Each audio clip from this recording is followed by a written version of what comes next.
past few years, we've heard the term free agents and been told we would all need to become one in order to succeed.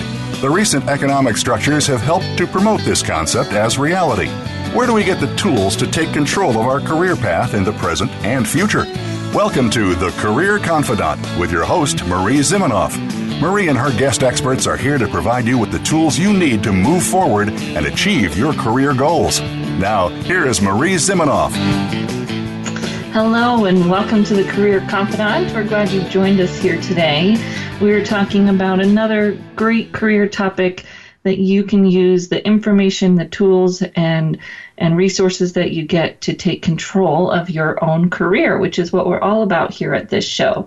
Today, we're excited to welcome Kimberly Schneiderman, who is Rise Smart's Practice Development Manager. If you've never heard of Rise Smart, they're an up-and-coming and growing outplacement and leadership development company, and she supports their program development for career coach training. So she trains their career coaching team, and Kimberly and I have been connected for a while through the National Resume Writers Association and obviously through Career Thought Leaders. So Kimberly, thank you for joining us today. Thank you for having me. It's a pleasure to be here. Yes, and you always give such great information because I know that both from your individual practice before you joined Rise Smart and with Rise Smart, you've done a lot of work with individuals in transition and then have some resources that you've done some research or maybe polling and understanding kind of bigger picture about what people are seeing out there in the work world. So I'm excited to have you share what you're seeing and how people are transitioning today and what that looks like. Great, thanks.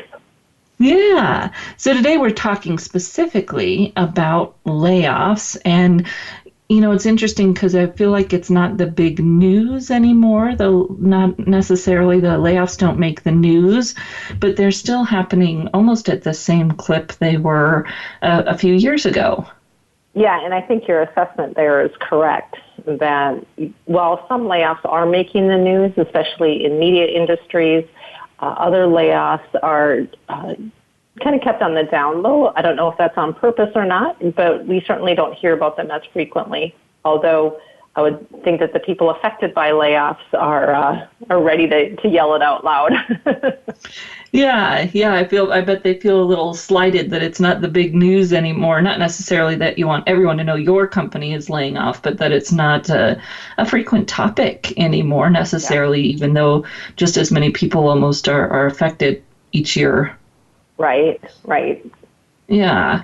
And when people get laid off, of course, we know it has a little bit different feel because it's that unchosen change. Instead of having the opportunity and making their own decision to leave, they're forced into a decision that maybe isn't at the time they would have wanted or that they had even thought of that. So we're going to talk about today kind of what the first steps are when someone has been part of a reduction in force. So what do you help people understand, and what do you and your team do to help people take those first steps when they've been a part of a layoff?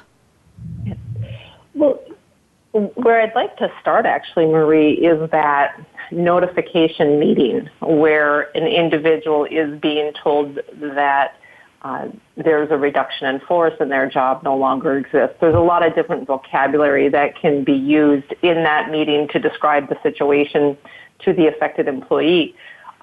And in some great companies, the managers that are delivering that information have been provided notification training. And so they might have perhaps a script that they're following. They might be working really hard to stay on message when they're delivering that information to you that you are losing your position.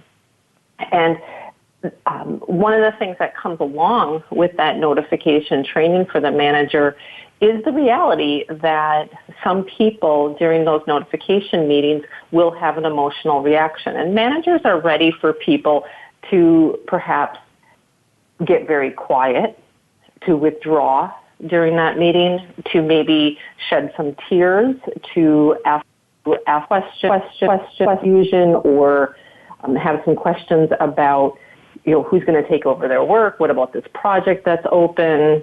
all of those things. And just know that if you are ever affected by a forced transition, a reduction in force, a layoff, however you want to word it, that manager should be ready to see your emotional reactions. And I would never encourage anybody to have an extreme emotional reaction. However, expressing some emotions during that meeting is perfectly normal and somewhat expected. Yeah, well, it's kind of like an interview where it's hard for the employee to have the empathy for the person delivering the news, but oftentimes those people are not practiced in doing this. They don't really know what they're doing.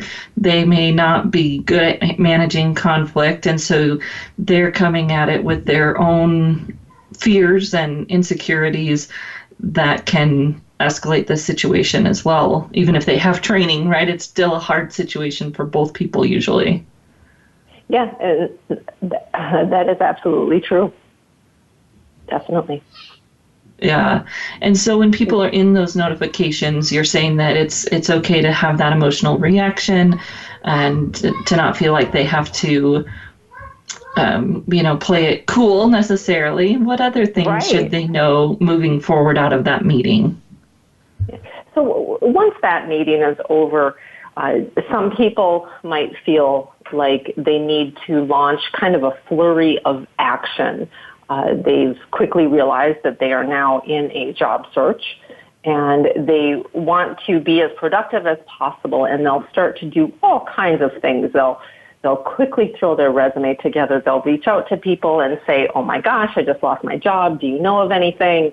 And they'll take this just like plethora of actions that make them feel like they're being productive and proactive in a job search.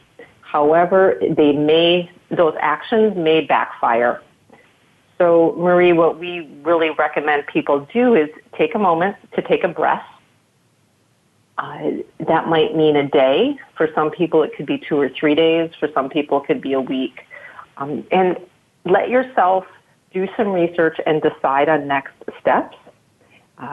Let yourself go through kind of a discovery planning process to make sure that you understand what it is you want to do next. A lot of people will take this opportunity of forced transition to make some major changes in their career.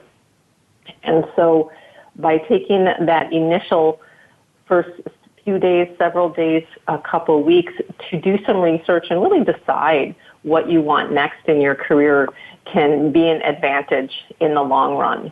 And I say that also with sympathy for people that don't have that sort of freedom or that feel like they don't have that freedom when it comes to finances and supporting themselves. So definitely I understand that for some people taking a few days would be an absolute luxury.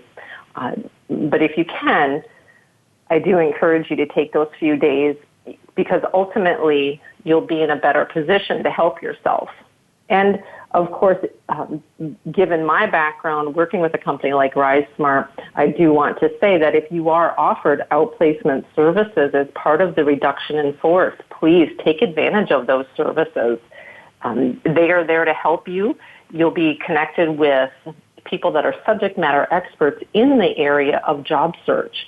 And what we find is that most people, while they may have had success in their career, they're often not experts when it comes to job search itself. It's not a topic that's addressed on a daily basis at work. It's sometimes not even a topic that somebody's thought of since college or had a course on since early in their college days. So taking advantage of any outplacement services that are offered to you is almost always puts you in a better position. You'll be able to address your resume from a more strategic vantage point. You'll have coaching around job search strategy and networking. You'll know what it means to have a personal branding statement and a value proposition, and you'll be able to really leverage those things effectively throughout your job search. So definitely take advantage of outplacement if it's made available to you. Yeah, I think sometimes people are afraid that that's going to make them look bad or that it will get back to the company, or, there's a bunch of misconceptions, I think, around that process, but it's just like any other service that might be offered by your company, leadership development, or any of those programs. It's an opportunity for you to get that external voice, get some expertise, and at least have someone to bounce things off of, or some free. I know a lot about placement companies are just doing kind of online classes, but at least it's something that you can use. And definitely, if you get the opportunity to connect with a group or someone one-on-one, to take that opportunity, because it's not cheap when you get out there and have to pay for it yourself, or you want to pay for it yourself. So take advantage of that. I agree. So when we think about that transition, and you're saying it's okay for people to take a break if they can, and if they have the opportunity to do that, that break can be actually kind of jumpstart their search. Absolutely. They'll just be in a better position to market themselves, to be able to talk about their background, their experience, their talents, their accomplishments, because they'll have time in the space to do the homework necessary to position themselves better for a job search. Yeah, and have the time to kind of work through some of those emotions, which I know especially men, unfortunately, tend to kind of try and cover them up and sweep them under the rug and pretend they don't exist. And then they manifest themselves in the job search, interviewing, networking in strange ways, when we don't take the time to address those feelings that most people have when they are let go from a job without their choice. Right. We see a lot of the different behaviors that come with that emotional reaction, as you've kind of talked about there or introduced there. Some of the things that we see can be like resistance, and so resistance to new ideas, resistance to taking time to learn a process within the job search inside and out, and sometimes depression and sadness, of course. And with our society, we tend to identify with our career paths. We latch onto that. When you go to the proverbial cocktail party, nobody says, "Oh, what do you do in your spare time?" They say, "What do you do for work?" They want to know where you dedicate your career hours to. And so when we lose that identity, our reactions follow a lot of different stages of transition. And you can have anything from denial to shock and depression. You can maybe panic. Sometimes people are angry about the situation and feeling very hostile about it. And that doesn't mean that their outward behavior is abusive or hostile towards other people, but they feel it internally.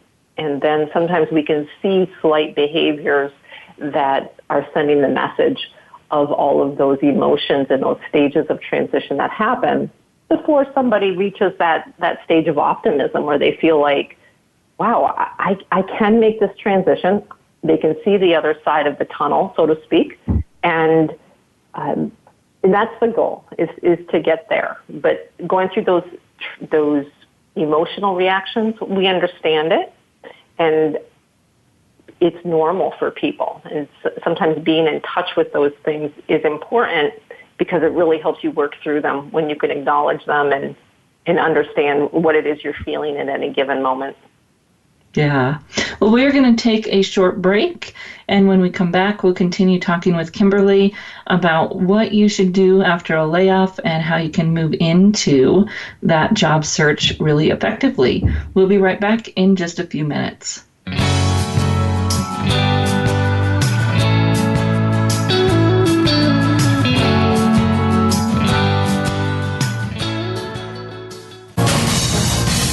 Voice America Business Network, the bottom line in business. You know that the career landscape has changed and that you need to be proactive about managing your career. You can have the foresight, skills, and confidence you need to take charge of your career and seize opportunities. A strategic advantage and career expert, Marie Zimenoff has helped thousands of leaders like you get focused, get found, and get hired. Visit getcareersmart.com to find out more. That's getcareersmart.com or call 800-521-2080 to schedule your complimentary consultation. Each week, Larry Sternberg joins Dr. Kim Turnage to explore management issues from culture to discipline in Managing to Make a Difference. Join Talent Plus for 60 minutes of dynamic conversation, including real-life management examples helping you manage teams across the globe. This series airs on Voice America, the business channel, Thursdays at 5 p.m. Eastern, 2 p.m. Pacific.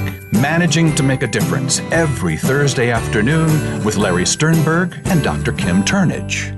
You hear about it all the time. Compromises, destructive malware, major breaches. You can't turn on the news without hearing about the latest cyber event. Learn more about cybersecurity, how it has become one of the most significant threats to our national security, and the battle experts undergo every day on your behalf to protect you, your families, and your data. Task Force 7 Radio with host George Reedus is the voice of cybersecurity around the world. Tune in live every Monday at 8 p.m. Eastern Time, 5 p.m. Pacific on the Voice America Business Channel. Follow us on Twitter at VoiceAmericaTRN. Get the lowdown on guests, new shows, and your favorites. That's VoiceAmericaTRN. From the boardroom to you, Voice America Business Network.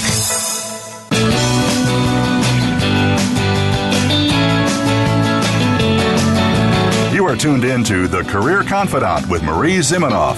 If you have a question or comment for Marie or her guest today, please call 1-866-472-5790. That's 1-866-472-5790. You may also send an email to marie@astrategicadvantage.com. Now, back to The Career Confidante. Welcome back to the Career Confidante. Today we're talking with Kimberly Schneiderman, Rise Smart's Practice Development Manager, and her experience helping folks that are being laid off, part of a reduction of force. As she said, a lot of different language that comes along with that, but usually the same idea that your job is being eliminated and you're being outplaced without your desired or knowledge, perhaps, and sometimes this happens to folks when they're not expecting it at all, and of course that can be quite a jar in terms of the emotions, which we've been talking about. And Kimberly, I always kind of equate it to getting divorced in some ways. You know, you're getting divorced, and when you get divorced from a spouse, most of the time people don't feel pressure to go find a new spouse the next day, but when we get laid off, there is real pressure, got to keep a roof over my head pressure to go get a job the next day. And that's not necessarily the best thing for our psyche, for our emotions, and for our behavior in those situations a lot of times. So people just recognizing that and thinking about how they can process that, even perhaps while they start looking, but of course being the best case scenario if they can take a bit of time and think and plan for where they're going to go next. And part of that, of course, is building their brand, building their resume, building their communications that they'll use during their job search. And when people are in this low spot, one of the things that happens is kind of an inability to communicate their accomplishments. They either feel worn down or kind of put down and don't have much to say. So how do you help people identify those accomplishments when they're feeling like they don't have any? Yeah, that's a really great question. And I would invite your listeners to think about their accomplishments in 3 different ways. The first one is accomplishments that show the scope of the work. And so these are the facts, or maybe even the factoids associated with the job. So somebody that is in a support position might say, okay, I supported 26 staff people in the corporate office. I was an assistant to 120 field locations around the U.S. or around the globe. Somebody else might say that I managed a client roster of 200 accounts. right? So these are all the facts associated with the job. They're indisputable, they're verifiable facts. And then another type of accolade is accolades that show, another type of accomplishment are accolades, so accomplishments that are accolades. So times where you've been recognized for just doing a good job. And in some cases, this is like Employee of the Month because you did something special that month. It could be Customer Service Representative of the Month because you attained some level of accomplishment within the job, or you did something extra in the position. Some companies have recognition programs like a special idea of the week kind of recognition program, and you get these things for just going out of your way to do a really good job in the daily work that you do. So those are accolade type accomplishments. And then the third accomplishment are the accomplishments that fall in line with our traditional ideas of accomplishments. So these are the things that are like quantifiable and an area where you improved something or you changed something for the better. Some people might say, I saved a $7 million account from leaving the organization after rectifying a long-standing issue. Somebody else might say that they reduced support ticket turnaround time in an IT position, perhaps from like 2 weeks to 3 days. Somebody else might say that they introduced 5 new programs to an organization which resulted in X number of dollars of revenue. Somebody else might say they had a 98% customer satisfaction rating in their position, or that they trained 20 fellow team members, and 7 of those people have since been promoted. So there's all kinds of ways that we can establish our accomplishments by showing the scope, meaning the facts around the work that we do, by sharing accolades, times where we've been recognized for doing good work, and then also sharing the quantifiable improvements that we've made in our business or in our position. And if you'd like, Marie, I can share some questions that people could ask themselves if they're still feeling a little stuck. Oh, yeah, that would be wonderful. Great. So some of the questions that we encourage people to ask themselves when they're thinking about their accomplishments and trying to identify them are things like, describe a few projects that you've worked on and be accurate. What was the result of those projects? Did you hit the goal? And that can be a quantifiable accomplishment. At other times, we can ask people about the challenges they faced in their experience, perhaps something related to process improvement, quality improvement, and each of those things that had a result for the company that either saved money, saved time, or perhaps resulted in new business. All of those things can be good. If somebody's ever contributed directly to cost savings, perhaps they signed a contract with a new vendor that cut the office supply costs by 50%, or perhaps they introduced corporate-wide accounts in a transportation service, and so that saved the company, untold amount of dollars each year.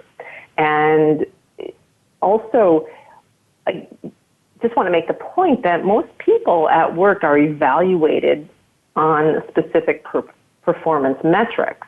And so we ask, how is your performance against those metrics?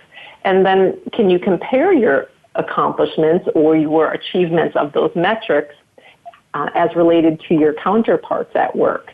Were you the number 1 salesperson? Were you one of the top 10 customer service representatives?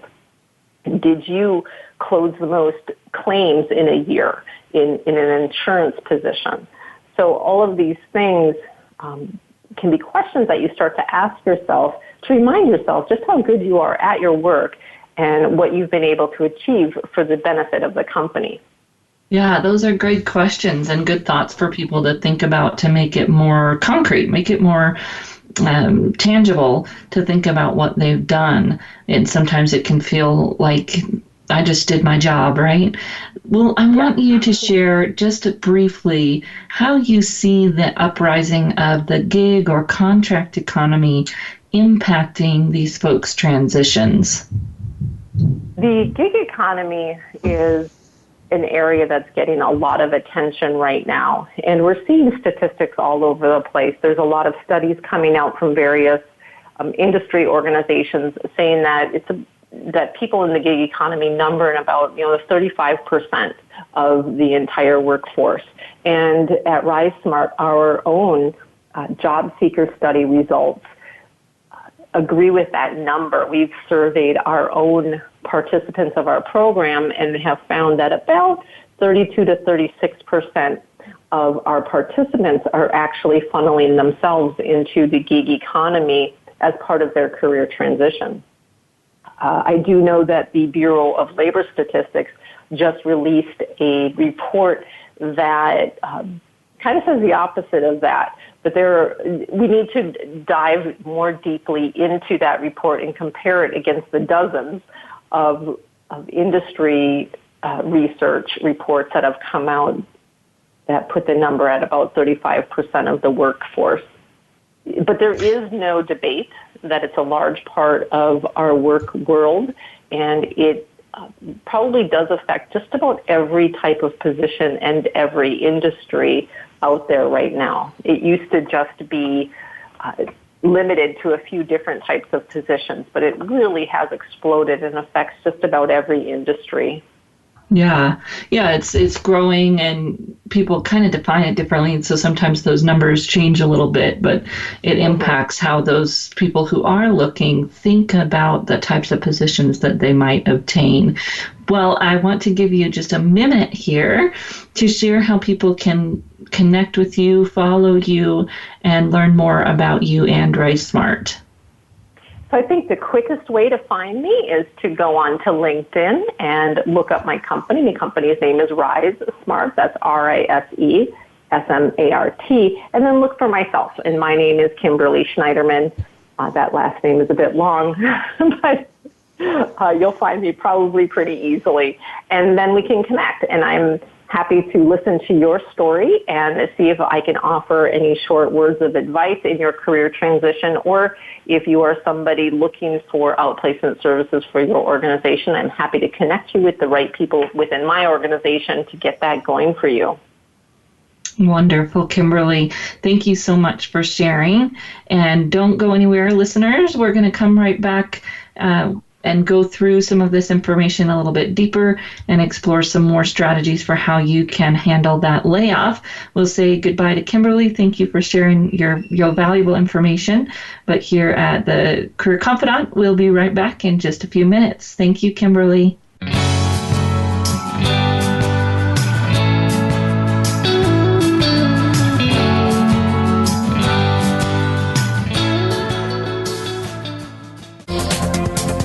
Business community's first choice in Internet Talk Radio, Voice America Business Network. You know that the career landscape has changed and that you need to be proactive about managing your career.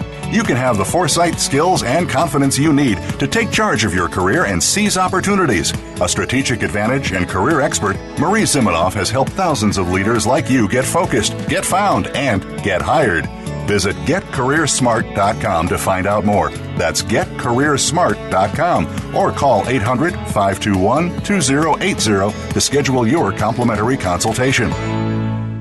Today we live in a truly global environment. Business can more easily be conducted now in almost any part of the world. How do you, as a business owner or professional, navigate the ever-changing business landscape? Tune in to Leadership Beyond Borders with host Kimberly J. Lewis. With a worldwide resource of guests, you'll find out what opportunities and challenges surround diverse and virtual organizations. Listen live every Tuesday at 3 p.m. U.S. Pacific Time on the Voice America Business Channel. Have you tapped your full potential as a leader? Sometimes you have to go a little deeper and connect with your inner force. Join host Angela King as she invites you to discover something that already lies within you and helps you become a better leader. Your most important connection is the one you have with yourself. It's time to connect, ignite, and rise. It's time for Inner Force. Tune in live every Tuesday at 1 p.m. Pacific Time and 4 p.m. Eastern Time on the Voice America Business Channel. Think you've seen everything there is to see in online television? Let us surprise you. Visit voiceamerica.tv today for sports, health, business, and more on demand 24/7. Voice America Business Network, the bottom line in business.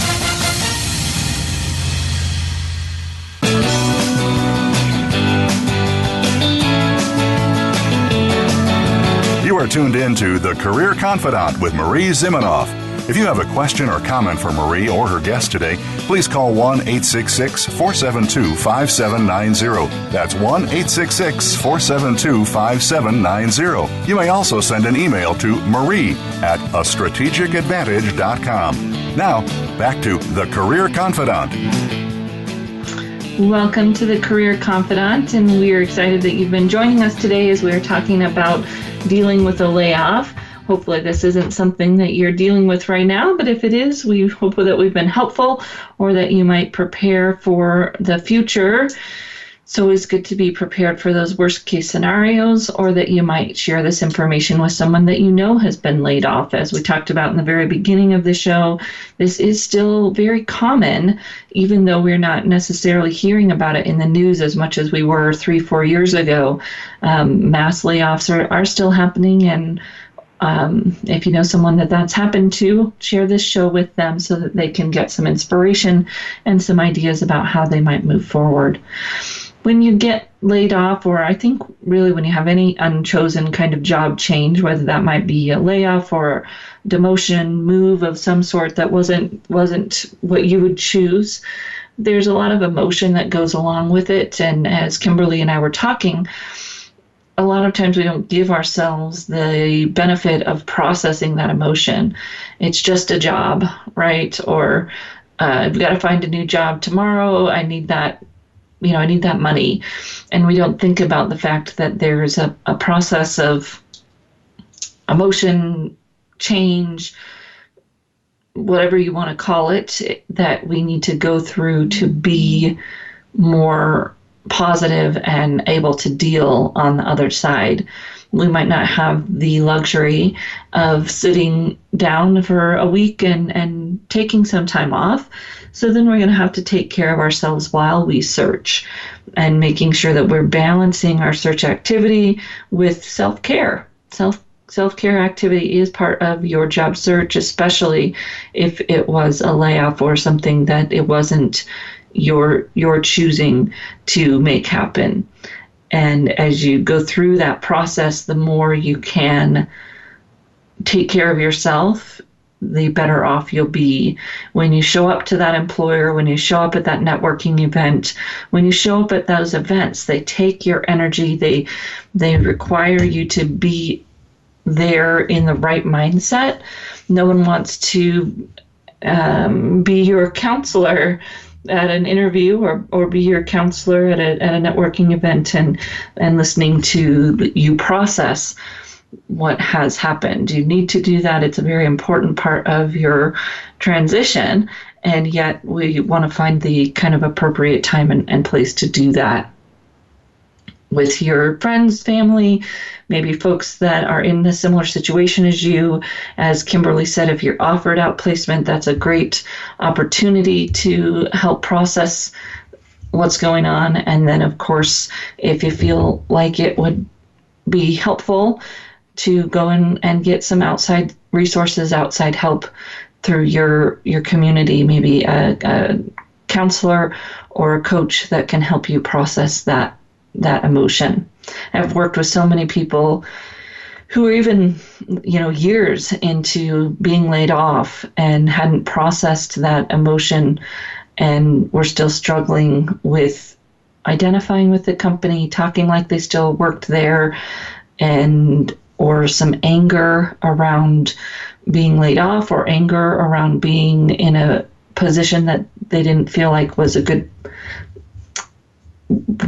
deserving of them, maybe because they had made a transition that wasn't something that they would have chosen. Maybe they got laid off and got a new job that didn't really make them feel like they deserved that value, right, that didn't make them feel like they felt like where they should be, or they maybe even were in a good position but still had anger around being laid off from that former employer. It's something that we don't talk about. We just, it's just work. You just go to work. It's not that big of a deal. But it turns out that it actually is. And if we don't take the time to recognize that, we might keep stepping our foot into our mouth or causing some kind of undercurrent in our work that we're not really paying attention to. So when we continue to have those same patterns, it's a little knock on our door that we need to sit down and think about where our role in it is and how we can approach the next opportunity differently. And if we can take the time to do that, it is really going to help speed up your search. Not everyone can do that, so then just work that self-care into your everyday search as much as you can. Physical exercise, reading something that's interesting to you, meditating if that's your thing, praying if that's your thing, taking some kind of time for yourself to really think about where you want to go, journaling, going through some kind of career activity, whether that's led by a book or led by your outplacement group or led by a coach that you might connect with, some kind of opportunity to process what's happened. So Kimberly talked about this tendency for people to just want to start taking action, and that flurry of action is not necessarily productive, although we might feel that it is. I got laid off this week and I've already applied to 100 jobs. Well, that's wonderful, but did we think through if they're a good fit, if you're a good fit for them, if it's a targeted opportunity that you've connected your branding to their need? Otherwise, it's just standing back and throwing things at the refrigerator, but not really thinking about what's going to actually stick. So what might actually stick and being more thoughtful about that approach and activity is really going to help you, although it may feel like you're not getting enough done, not sending out enough applications, etc. Kimberly talked a little bit about thinking through your accomplishments, and this is another area where our brain, during unchosen change, kind of shuts itself down. And I'm not good enough. I've never really accomplished anything. I've just done my work. Or there can be a little bit of an edge of contempt around it. Well, I'm wonderful and everyone should know I'm wonderful. I've worked this long or worked in this industry or worked for this company. And, it really is our responsibility to communicate to the new hiring managers why we are a good candidate, to communicate to them the details, the specifics around what we've done so that they can have concrete proof of what we've done. Knowing where we've worked or what types of jobs we've held really doesn't give them what they need to vet us as a candidate. They need proof. They need details. They need those stories that they ask about in an interview, but they're also wanting to see some of that on your resume and your LinkedIn profile. Those stories that validate how you have done what you're supposed to do, that validate you've brought value to your accomplishments or to your companies in the past. And we all have. It's just thinking about it in a little bit different way. So as Kimberly shared some of her questions that you might ask yourself, you can also look back at your job description and think, okay, when did I do that? What's an example? What's a story? What's that proof point look like? Or look at just job descriptions that you're interested in. And the same thing, go through those points, go through those job requirements and ask yourself, when have I done that? What was the story behind it? And how can I share a specific story around when I've done that same thing that they're looking for me to do? It's really good to base it on those future job descriptions because then you can be very targeted from the beginning. gather some job descriptions that you're interested in, look for those themes, look for those commonalities. What are they asking for over and over again? And how can you build some stories around that? And it really doesn't matter, what format you use. Challenge, action, result is one of the more common, simple ones. What was the challenge? What were the metrics, or what was going to be measured? Sometimes it's good to think about that.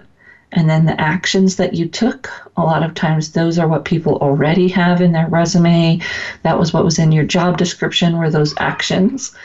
And then the results. What was the outcome? How did you know that you'd achieved the challenge or met the goals, met the metrics that were going to be measured, and put that story together? Some people talk about, STAR, situation, task, action, result. And you might be thinking, well, those sound like interview stories. And yes, you'll use them in the interview. They're also a great place to start for your resume, for your branding, for your LinkedIn profile, and for your confidence. One of the biggest confidence boosting things that I would see with my clients was really sitting down and looking at their accomplishment stories so that you can reconnect with the fact that you add value. You can reconnect with the fact that you do bring something to a company that helps their bottom line or their customer service or whatever it is that you play your role. When you sit down and get those stories and start to think about the projects and opportunities you've had to offer value, it will start to rebuild your confidence in your ability to do the job, in your desire to do the job. Sometimes it helps kind of spark that enthusiasm for the next gig. And it also helps you get that confidence and concrete validation that you'll need, both in an interview and in your written communications. So those stories and accomplishments that Kimberly was talking about really are a great place to start in terms of capturing where you were and what you've done, but also then looking at those stories for themes in terms of what do they tell you about where you want to go, what things you've really enjoyed that you want to seek out again. You can see those in your stories as you start to gather them. We're going to take a short break. When we come back, we're going to close this up a little bit, talking a bit more about how the gig economy is playing into your search, how it will change your thinking as you move forward in your decision making and search. We'll be right back in just a few minutes.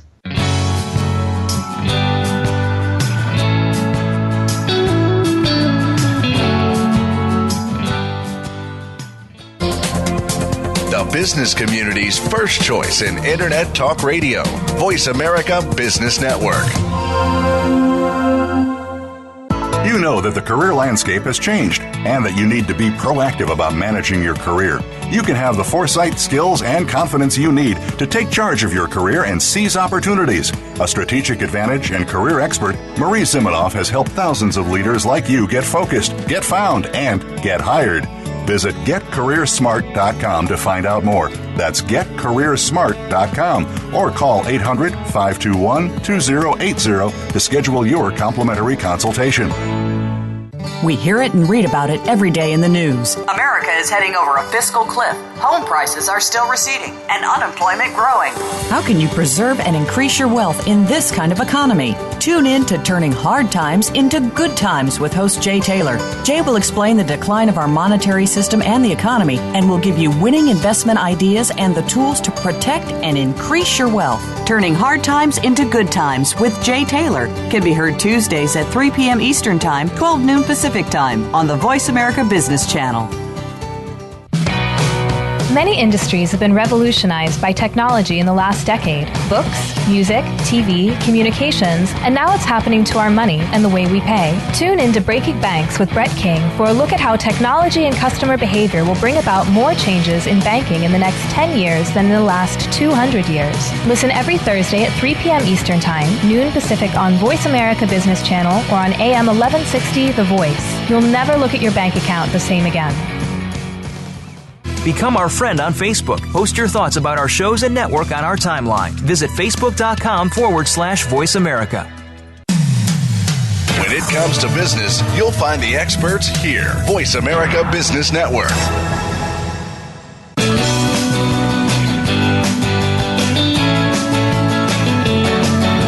You are tuned in to The Career Confidante with Marie Zimenoff.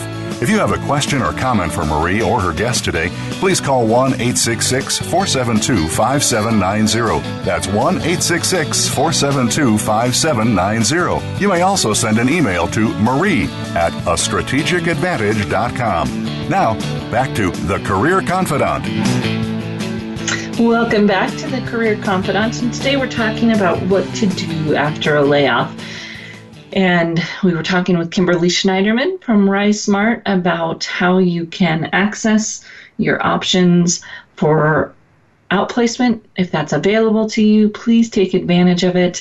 Even if you find that you need more help afterwards or you don't agree with everything they say, it at least gives you an opportunity to get some of those resources that you need.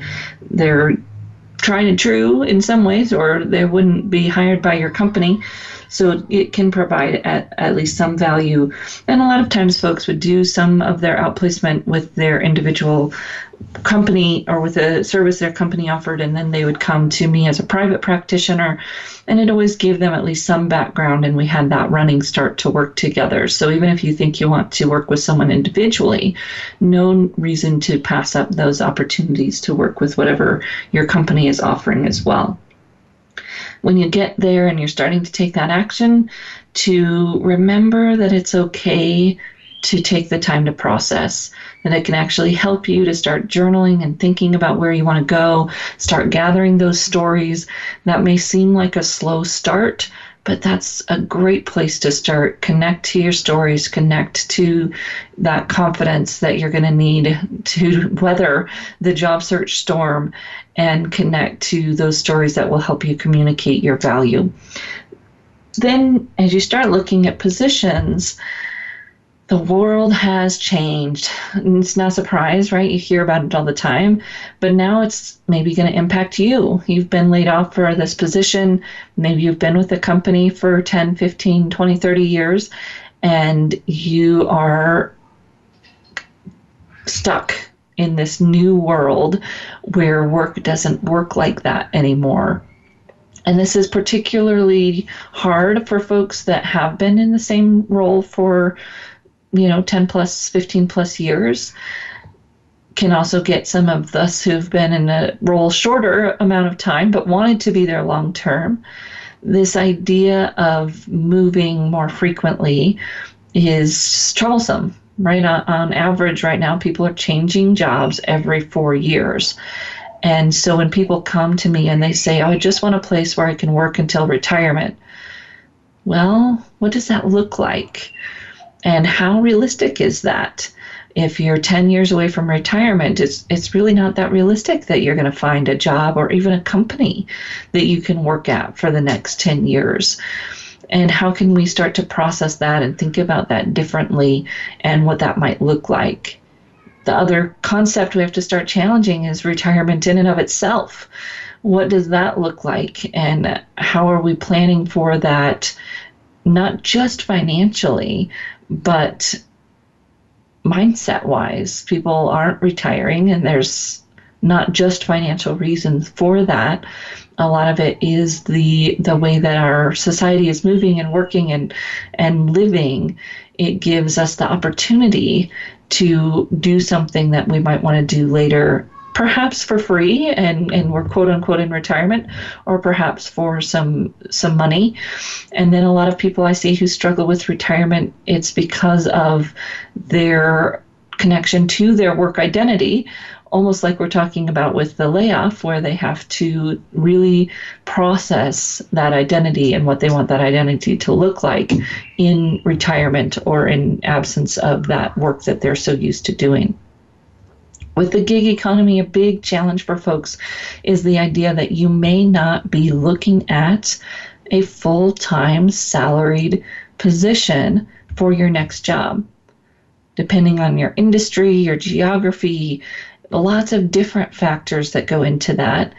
It may not be a full-time salaried position that is your next job. We're not talking about driving for Uber, although that may be of interest. I think that's what a lot of times people think of when they think of the gig economy or contract economy.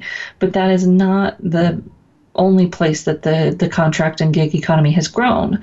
More companies are hiring people as contractors for specific project work for really kind of good reason. They want to get those strengths. They want to be able to build a team that's going to do this project and then transition to a new team for a new project.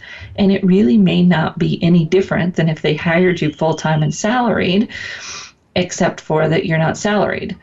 There was kind of this myth that just because you were a salary employee, it meant that you were long-term. And that was, at least for the last 10 years, really not true anyways in lots of states, especially at-will employment states. And they've changed their structures to incorporate that. So learning how to negotiate contract work, learning how to make sure you get paid enough to cover all of the things that company would usually pay for you, learning how to manage that process and navigate that world may be your reality. Doing some research and talking to folks in your industry and reading through the lines, because people might say, I'm just doing contract work right now, but I've got this full-time gig that I'm looking at, or this or that. Contract work is full-time work, right? And it may be their mindset that's getting in their way of embracing that and really maximizing it. So read through those lines, talk to people that are in your industry, find out if the contract work is really growing in your industry so that you can be more accepting of those opportunities. I see a lot of people turn down contract work because they want that full-time job, and they're not realizing that that's the new trend in their industry, and they may be looking for a very long time if they're going to limit themselves to that full-time work. Contract work can also be a great way to get your foot in the door, get known as a quantity, to network while getting paid. Right? There may be a lot of benefits to that contract work if we can manage our own bias or feelings around that. Usually it's because being a contract worker makes you feel less than. Sometimes the company and their structure play into that and cause some of that, but we have control over that. We can manage that, and we can see contract work as an opportunity to be more flexible, to get our foot in the door, to make some money, to maybe even make more lucrative money, depending on where we're at. That might mean we want to talk to some experts, Small Business Development Center in your area. The Small Business Development Center network is a great way to start. Talk to a CPA. Talking to a CPA who's owned some businesses is a great way to be talking to someone who might know something about the financial as well as the business connections. And maybe a lawyer, depending on what type of contract work you think you might be doing. The Small Business Development Centers do a great job of offering some of those introductory courses around how to be a contractor and what to think about and what to look for. When you start to write that off as an opportunity, you may find yourself struggling and you don't know why. So pay attention to what's really going on in your industry and where you might fit in. What do those opportunities look like? Challenge there, of course, is that you already have the pressure of the layoff, and now you've got this added facet of your industry shifting to a new kind of work, and people can only handle so much change. There is an emotional piece to that, so take care of yourself. And of course, feel free to join us back here on the Career Confidante to get more resources and information about how you can take control of your career. That's why we're here, is to offer you those resources. If there's anything we can help you with or questions that you have, feel free to reach out to me at Marie, M-A-R-I-E, at careerthoughtleaders.com, and we're happy to add that information to the show or share it with you individually. We look forward to seeing you right back here again next week on the Career Confidante.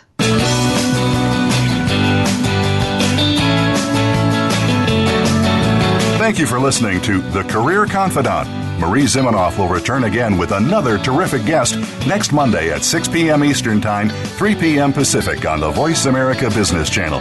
Be sure to join us then.